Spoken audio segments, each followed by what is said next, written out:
शरद पवारांची बाजू घेणं चुकीचं काय असं संजय राऊतांनी सवाल विचारलाय। शरद पवारांसारखा नेता दिल्लीमध्ये असणं गरजेचं आहे। मवियाकडे शरद पवारांना निवडून आणण्याची ताकद आहे। शरद पवारांनी निवडणुकीला उभं राहावं।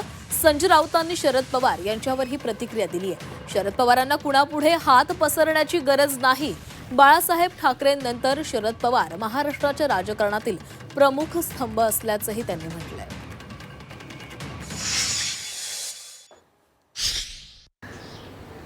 शरद पवारांची बाजू जर कोणी घेत असेल तर त्याचं चुकीचं काय आहे? त्यात शरद पवारांची बाजू घेणं हा शब्द चुकीचा आहे। शरद पवारांना अशा प्रकारे बाजू घेण्याची अद्याप कोणी वेळ आली नाही। शरद पवार हे एक या महाराष्ट्राच्या राजकारणातला प्रमुख स्तंभ आहे बाळासाहेब ठाकरेंनंतर।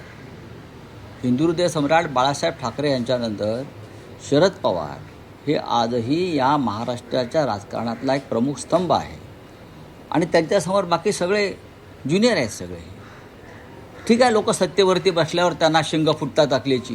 कोणी मुख्यमंत्री झाल्यावर, कोणी मंत्री झाल्यावरती ते पवार साहेबांना सल्ले द्यायचा प्रयत्न करतात।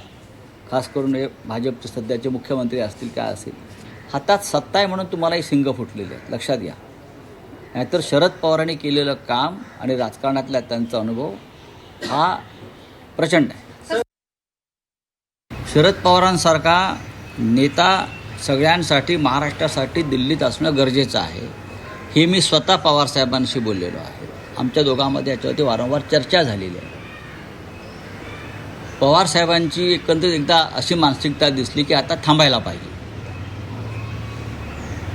पण आम्ही जे त्यांचे चाहते आहोत ते आमच्या सगळ्यांचे मार्गदर्शक आहेत, तो आम्ही त्यांना सांगितलं, मी एकदा उद्धव ठाकरेसुद्धा होते माझ्याबरोबर, की तुमच्यासारख्या नेत्यानं दिल्लीत असणं म्हणजे महाराष्ट्राचा एक बुलंद आवाज आहे, ते असणं आहे। शरद पवारांनी ज्या दिवशी ते ठरवतील की मला निवडणूक पुन्हा लढायची आहे, महाविकास आघाडीकडे तेवढी ताकद आहे की पवार साहेबांसारख्या नेत्याला निवडून आणण्याची। आमच्याकडे तेवढी मतं जरूर आहेत। त्याच्यामुळे पवार साहेबांसारख्या नेत्याला कोणापुढे हात पसरायची गरज नाही।